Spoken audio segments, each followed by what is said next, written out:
Ito na yung paborito mo, Ramil.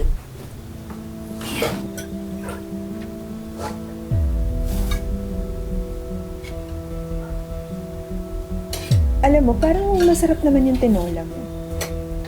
Kaso parang may kulang.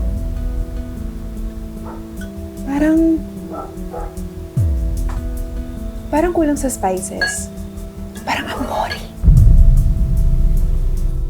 Alam ko na. Next time ako naman na magluluto para naman may matikman na ibang putahe yung asawa.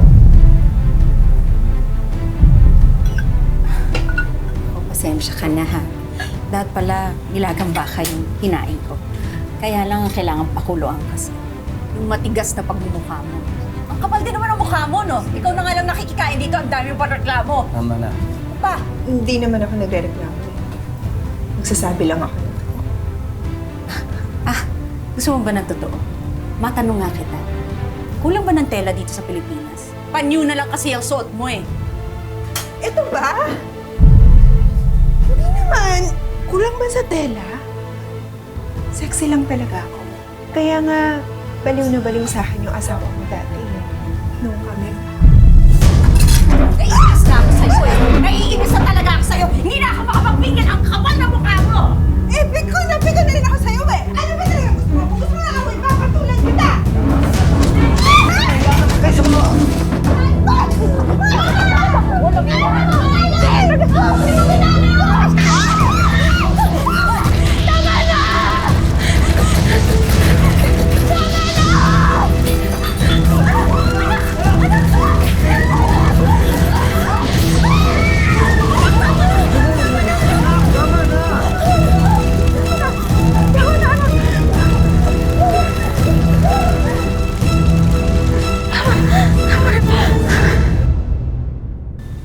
Melody, anak.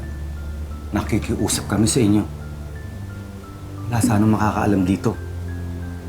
Baka kasi sigurin kami ng mga taong hindi nakakaintindi sa sitwasyon ng anak ko. Madali lang naman kaming kausap eh. Basta wag niyo kaming palayasin dito. Hindi kami magsasalita.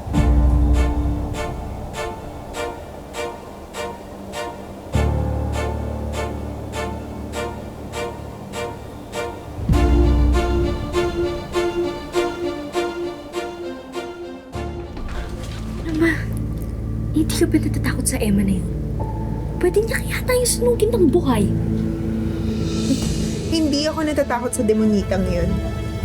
Tagal kong pinangarap si Ramil na mapasahan ulit. Kaya miski apoy, hindi ako mapipigilan.